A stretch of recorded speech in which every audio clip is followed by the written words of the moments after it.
نوامبر به مناسبت روز تأسیس میلیسیا در مجلسگاه وزارت کارهای داخلی تاجیکستان یک جلسه تنتنوی دایر شد.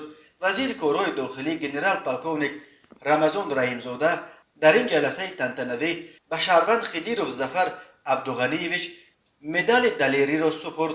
مرکز مطبوعات وزارت کارهای داخلی بدون ارائه جزئیات کارنامه‌ای ظفر خدیروف گفت که این شهروند با فرمان وزارت کارهای داخلی برای همکاری با مقامات میلیسیا و سر وقت خاموش نبودن سوختار با مدال دلیری سرفراز گردانیده شد. در سامانه وزارت کارهای داخلی ویدیوی خاموش کردن سوختار نیز نشر شده است.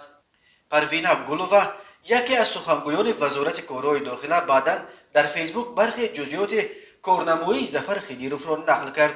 او نوشت شب دوم به 3 نوامبر سال جاری تخمینا ساعت 2:00 در ایستگاه نزد میمانخانه اوستا در نقطه فروش خوراک‌های تیزپزک سوختار به عمل آمد.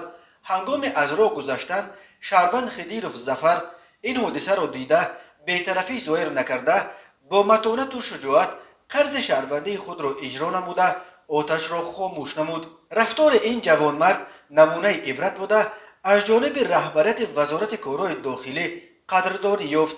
در جلسه تنتنوی به مناسبت روز تأسیس میلیسیا یک قطار کارمندان کارهای داخلی را برای فعالیت پرثمر و سهم ارزنده در تأمین ترتیبات حقوقی، مبارزه با جنایتکاری و پیشگیری حقوق ویرانکنی با رتبه‌های نوبتی، نشانه‌های سر سینگی، افتخارنامه، سپاسنامه و دیگر تحفه‌های خاطروی سرفراز گردانیده شدند. رمضان رحیمزاده در سخنرانیش در این جلسه به نقش میلیسیا در تطبیق سیاست دولت، معیارهای قانونگذاری، تأمین ترتیبات جمعیتی، پیشگیری و آشکارنمایی جنایت، بازداشت نفران جنایت صادر نموده و مهمتر از همه امنیت پابرجای سرتاسری در تاجیکستان تاکید کرده گفته است مردم در سیمای میلیسیا سیمای دولت را میبینند و امروزها کارمندان مقامات با فعالیت اپراتیوی خدمتی نمونوی باوری و اعتقاد اهالی را نسبت به نهادهای دولتی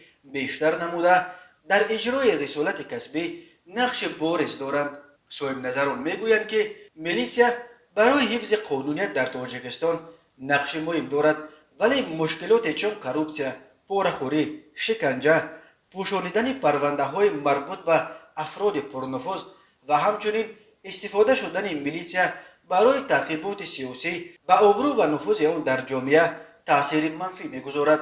از سال 2010 به این طرف برنامه اصلاحات میلیسیای تاجیک و تبدیل آن به پلیس ادامه دارد که یک هدفش بالا بردن آبرو و نفوذ مقامات کارهای داخلی و پاک کردن دامن این مقامات از داغ شکنجه و کروپسیا و دیگر تحولات نام برده می شود.